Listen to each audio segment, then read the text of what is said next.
Boa tarde, pessoal do Instagram, aqui o Facebook. Já estamos nos preparando para começar o programa, daqui a pouquinho vai começar. Hoje nós vamos falar de um tema super importante, tema de muita sensibilidade. Vamos falar sobre abuso infantil, as consequências do abuso, como identificar um abuso. Então, quem quiser contribuir com o programa, pode mandar o WhatsApp para cá, para a rádio, manda para o número da rádio e ainda dá tempo de participar. Lembrando, enquanto não começa o programa, eu vou lembrar para vocês que depois todos os vídeos vão para o YouTube. Então, tem o meu canal lá no YouTube, Natasha Fiel. Podem entrar lá no canal. Se inscreva no canal e aí sempre que tiver um vídeo novo, a gente manda, você vai ser avisado sobre o vídeo novo. Então se inscreve lá no canal e também é uma maneira de compartilhar. Vocês compartilhando aqui os vídeos é uma maneira de nos ajudar a espalhar a informação. Bom, já vai começar, Gi? Então vou ficar quietinha, que a Gisele já vai falar agora para fazer a abertura do programa.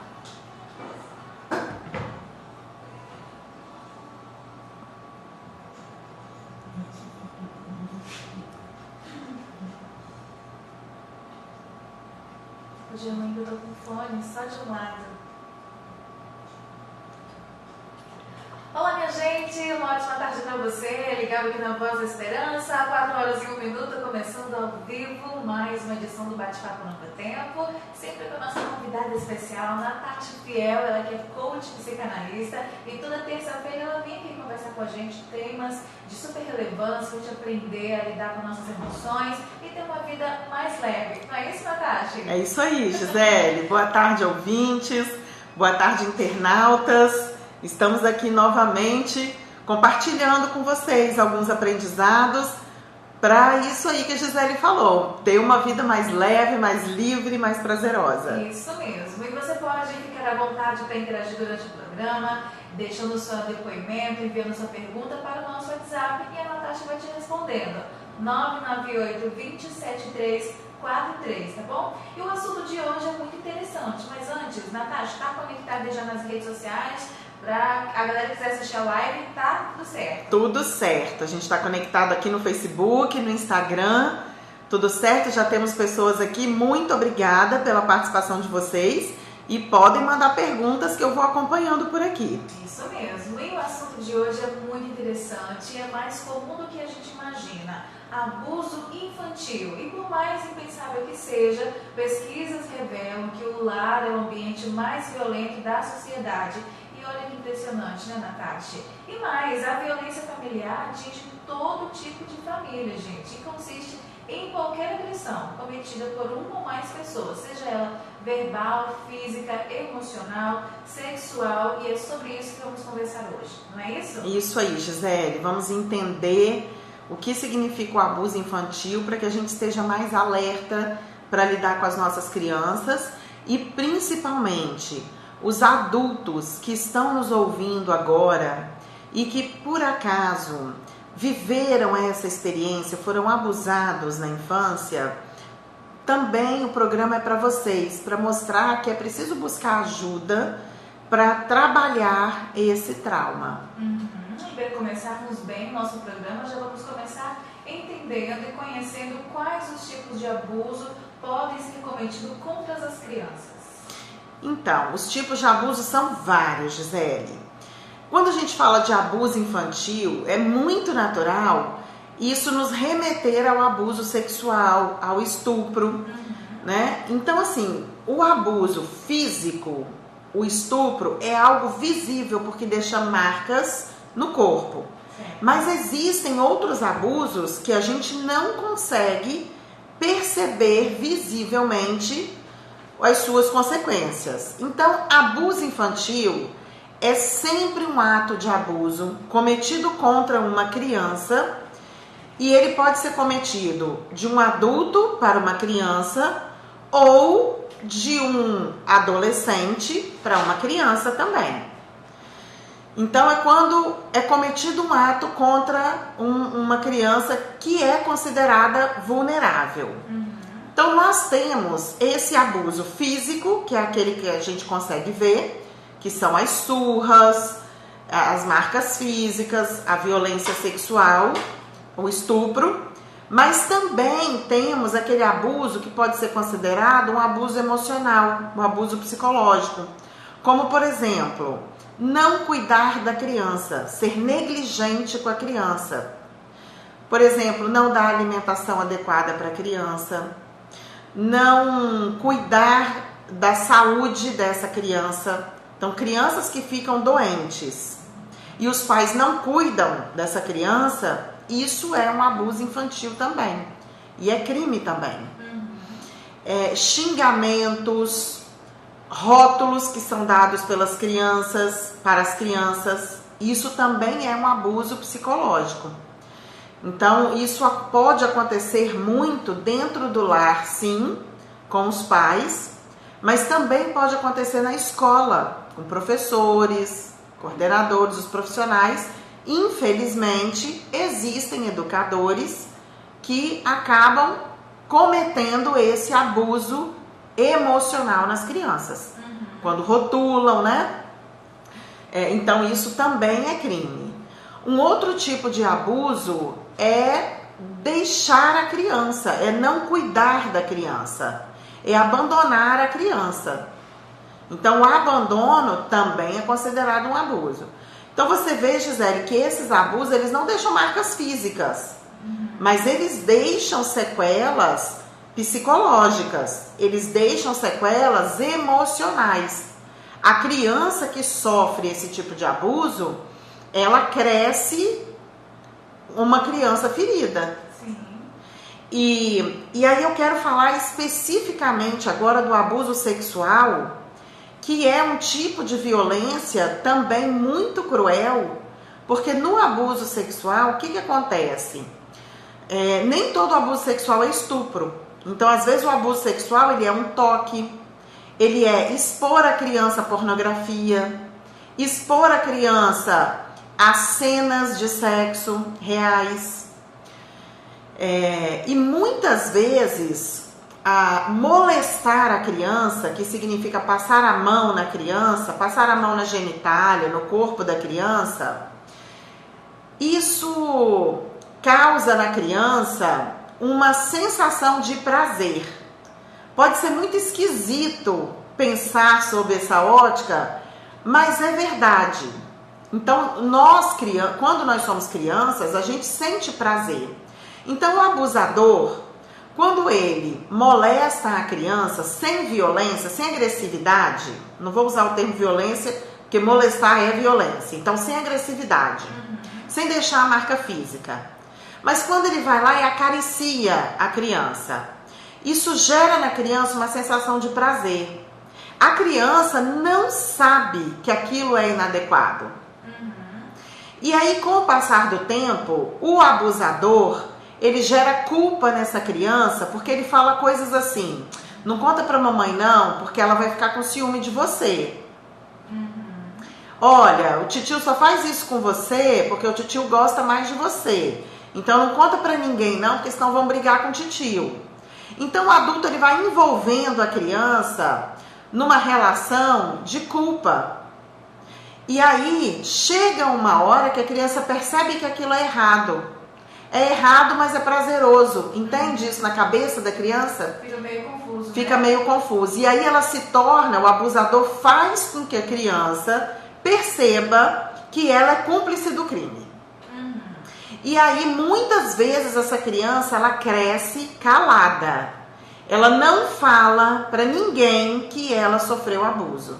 Ela cresce com esses traumas. E um dos comportamentos mais comuns com quem sofre esse tipo de abuso na infância é se tornar um adulto promíscuo ou um adulto com aversão ao sexo. Existem pesquisas no Brasil que mostram que a grande maioria das prostitutas, essa pesquisa ela foi feita pela USP, acho que foi em 2001 ou 2002, não estou lembrando muito bem, Mas eles entrevistaram um grupo de garotas de programa e 98% foram abusadas. Nossa. Então, leva a esse comportamento promíscuo. Então, a criança, ela não sabe que aquilo é errado, mas ela acaba... O adulto cria essa culpa na criança. E ela pode também tornar-se um abusador. Ela pode também tornar-se um abusador no futuro. Tem uma pessoa fazendo uma pergunta aqui no Instagram. A criança sente prazer na maioria das vezes? Ela não deveria sentir nojo? Então vou responder. Ótima pergunta, William. Ela não sente nojo porque o corpo todo o nosso corpo é uma zona de prazer. Então, se você pegar a criança com carinho e fazer um cafuné nela, ela não vai sentir nojo. Se você pegar uma criança e ficar brincando com o pezinho dela, ela não vai sentir nojo. Se você tocar a genitália dela, ela também não vai sentir nojo. Ela não tem essa noção do sexo sujo. Ela não faz essa relação de sexo com coisa suja. Então, ela não vai sentir nojo. A não ser que ela já tenha essa informação de que sexo é errado, que sexo é sujo. Depende da idade da criança abusada, né? Exatamente, depende muito da idade, depende muito do envolvimento que o abusador faz com a criança abusada. Certo. Agora, Natasha, como identificar um abuso? Como identificar um abuso? Essa é uma pergunta super difícil, porque... O que acontece com a criança? Ela muda o comportamento. Sim. Então, tem criança que fica mais retraída, tem criança que fica fechada, às vezes para de se alimentar, dorme mal, e tem criança que fica mais agitada, tem criança que fica agressiva. Então, depende muito do temperamento da criança. Acontece, Gisele, que esses comportamentos também são comportamentos como consequência de outros fatores. Então, se a criança não disser que ela foi tocada, que ela foi abusada, vai ser muito difícil a gente identificar isso só com base no comportamento da criança. Entendi. Entendeu? Então, é realmente muito difícil. E aí, o que fazer, gente? O que fazer é conversar sobre sexo com a criança. A gente precisa falar sobre sexo. Sexo precisa deixar de ser tabu. E aí, como conversar com uma criança de 3, 4 anos de idade? Existe uma linguagem para isso. A gente precisa responder as perguntas que as crianças fazem. Mas a gente pode explicar para a criança, por exemplo, que a região da genitália é uma região íntima, é uma região muito sensível, que qualquer coisa pode machucar, então que a criança não deve deixar ninguém colocar a mão ali, nem colocar nenhum objeto ali, porque pode machucar. Então, existem várias formas de você comunicar sobre isso com a criança.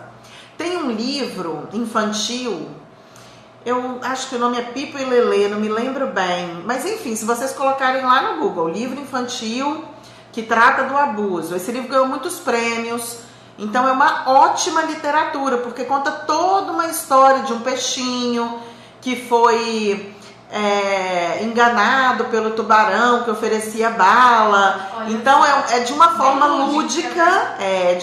lúdica, metafórica, você conversa com a criança sobre isso. É essa linguagem que ele vai entender. É essa linguagem que ele vai entender, exatamente. Quando a criança é bem pequenininha assim, o abusador, ele conquista a criança com essas coisas. Com bala, com presente, né? Então, é uma linguagem muito boa. Quando vai ficando adolescente, nós precisamos falar de sexo com os adolescentes, mas falar de uma maneira clara. E aí, Gisele, tem muitos pais... Da forma certa, não é? E da forma certa, objetiva. Então, tem muitos pais que não têm esse preparo porque os pais dele não conversaram sobre sexo, né? Sim. Então, procura ajuda, procura orientação. Mas é importante falar sobre sexo. Até porque hoje... As crianças e os adolescentes, eles têm a informação de uma maneira rápida através da internet. É muito fácil. Exato. Mas nem sempre a informação é correta. Exato. Na maioria das vezes a informação, ela está deturpada. Não é?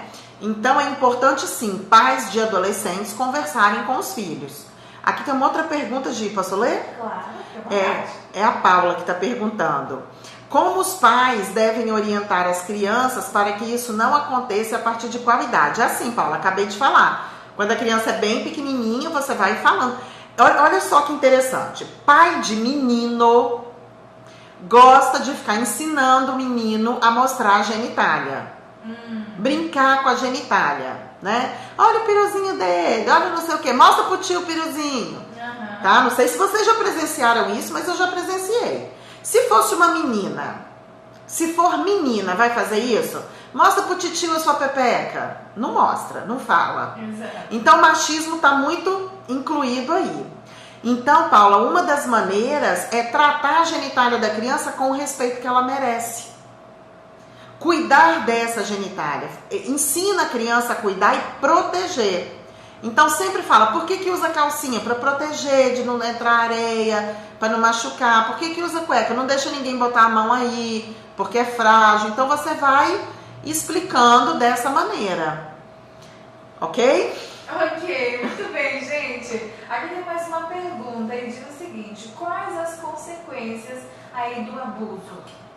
Então, as consequências do abuso é o seguinte: o abusado, ele pode se tornar um abusador.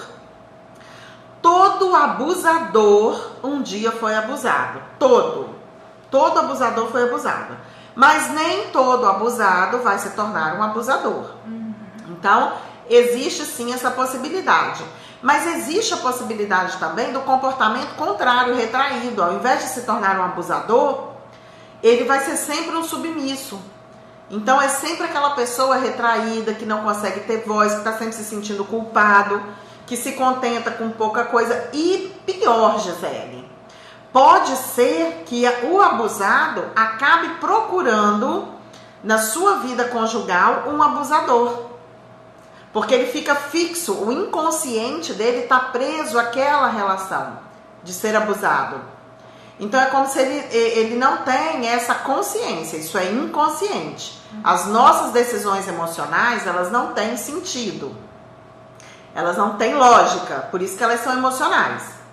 Então, é muito comum também as pessoas buscarem relacionamentos abusivos. Se a gente pegar o caso das prostitutas, por que elas escolheram ser prostitutas? Porque elas escolheram ter relacionamentos abusivos. Pior que é verdade, né? Entende? E aí a promiscuidade, no fundo a promiscuidade é quando a pessoa acha que ela não merece um relacionamento saudável, bacana. A culpa faz isso. A culpa faz a pessoa não se sentir merecedora de um amor. E por que as vítimas elas não conseguem, elas nunca contam sobre o abuso? As vítimas têm muita dificuldade em falar sobre o abuso e é enorme o número de vítimas por várias razões. Uma delas, o abusador é próximo. Então, às vezes é o pai, é um avô, é um tio, é um irmão mais velho. Ou é uma pessoa, é uma pessoa representativa, né? Pode ser um líder religioso, pode ser um político da cidade, pode ser um empresário, entendeu? Sim. E aí o que eles falam? Eles falam o seguinte: a sua palavra contra a minha. Ninguém vai acreditar em você. Já coloca isso na mente e a pessoa acredita. Já coloca isso e acredita, porque é uma parte que está fragilizada. E outra coisa, a vítima também tem medo de como comprovar esse abuso. Quando o abuso não deixa marcas, como comprovar esse abuso? É a palavra de um contra o outro. Verdade. Então, muitas vítimas não falam por isso. Recentemente eu atendi uma moça, olha a história dela, que triste. Ela denunciou o padrasto, e aí o padrasto foi preso. Nessa história dela denunciar o padrasto e ele preso, a família ficou sem renda, porque era o padrasto que trabalhava. Entende? Sim. E aí ele foi preso, a família ficou sem renda. O que aconteceu? Ela se prostituiu para poder bancar a família. Nossa. Então tem muitas razões que levam as pessoas a não denunciar um abusador.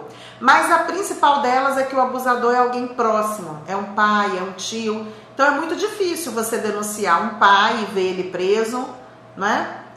É muito difícil mesmo, mas é necessário. Então, as pessoas que foram abusadas, é necessário que conte, é necessário buscar essa ajuda, é necessário se livrar dessa culpa, porque a criança abusada, ela não tem nenhuma responsabilidade. O adolescente que foi abusado, ele não tem nenhuma responsabilidade. A responsabilidade é do abusador. Então, essa culpa não te pertence. Exato. Muito bem, você aprendeu no nosso bate-papo Novo Tempo, hoje falando sobre abuso infantil. Você pode participar do programa, deixando seu depoimento, fazendo uma pergunta. Pode ficar à vontade aqui no WhatsApp, 998-207343, tá bem? Natasha, conta pra gente, como tratar um trauma de um abuso? Por exemplo, neste caso que você comentou com a gente. Como tratar o abuso? Com psicoterapia. Com psicoterapia. A parte abusada, ela precisa falar o que aconteceu. Ela precisa contar o que aconteceu. Você sabe que a gente tem um mecanismo de defesa na mente chamado recalque, que faz a gente esquecer.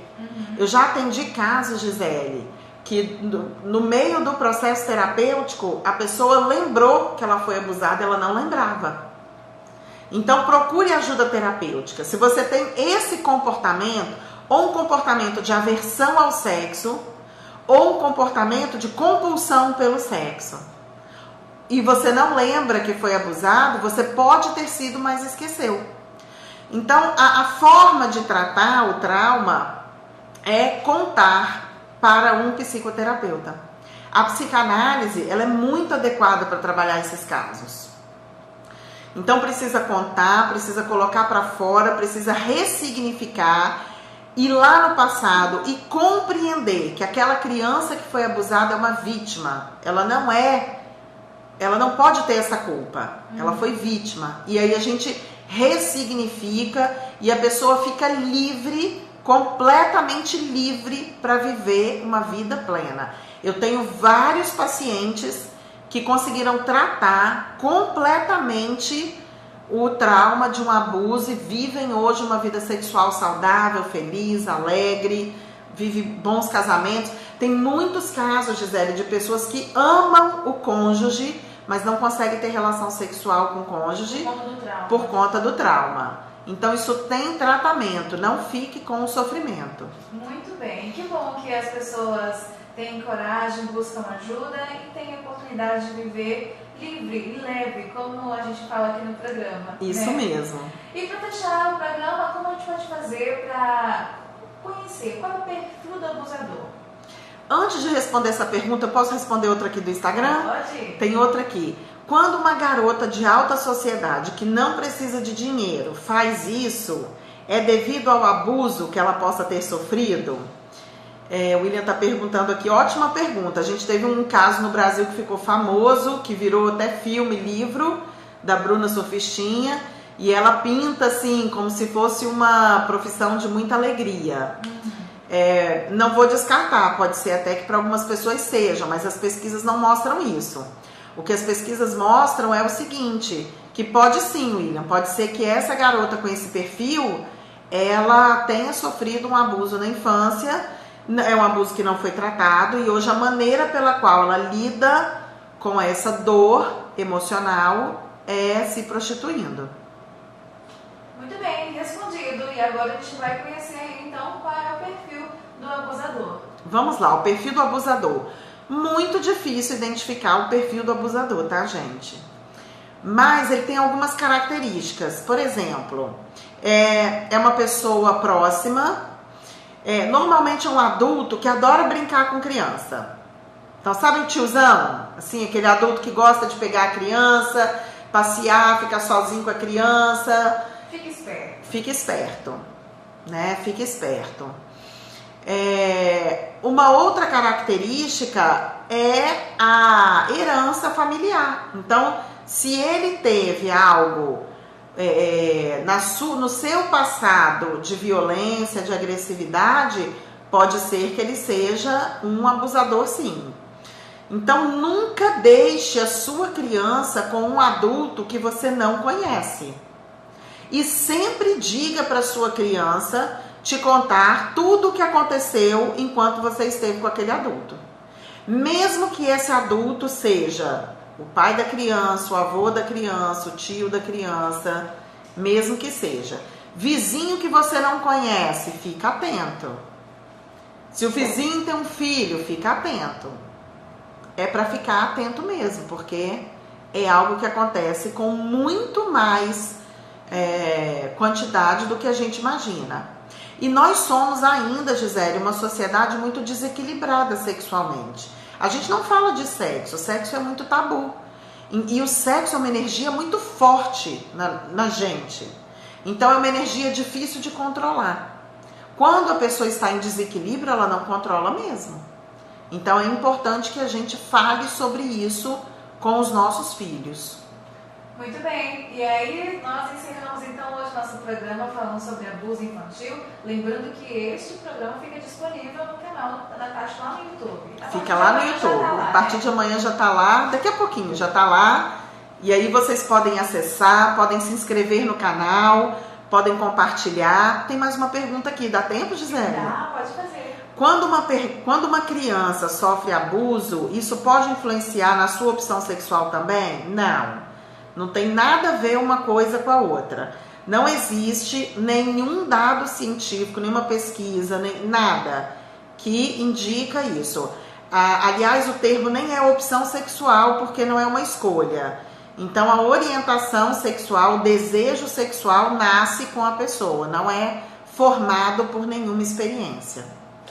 Maravilha! Gostou do programa de hoje? Pois é, você não pode perder semana que vem, porque vamos falar sobre...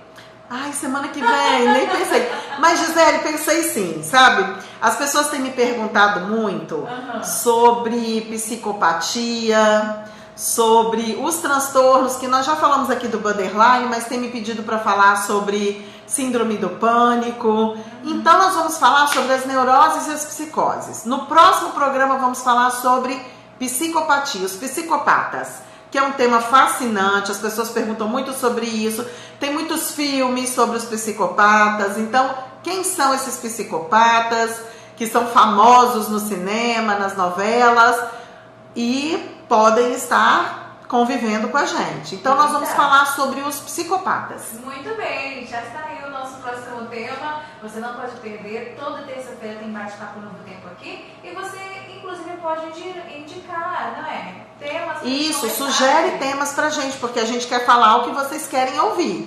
Então pode sugerir os temas. E só para adiantar um pouquinho o tema da semana que vem, os psicopatas são aquelas pessoas que não têm empatia e não sente culpa, não sente remorso. Eles são capazes de fazer qualquer coisa para conseguir o que eles querem. Se você acha que convive com uma pessoa assim, se você se identifica assim, manda a sua história pra gente, porque é muito legal quando você participa do programa com a sua história. A gente direciona o programa com base nas suas perguntas, nas suas dúvidas. Isso enriquece muito o programa. Muito bem, gente. Então não perca, a próxima terça, bate-papo Novo Tempo com Natasha Fiel. E o programa de hoje fica por aqui, mas você continue ligado na programação da Voz da Esperança. Pessoal, boa tarde, obrigada pela participação de vocês. É sempre muito bom quando vocês participam, espero ter ajudado, respondido as perguntas. E na próxima semana vamos falar dos psicopatas, esse tema que é um tema bastante curioso. Então, se você tiver alguma dúvida, manda sua pergunta aqui para nós, que a gente vai conduzindo o programa, tá bom? Um beijo e até a próxima terça.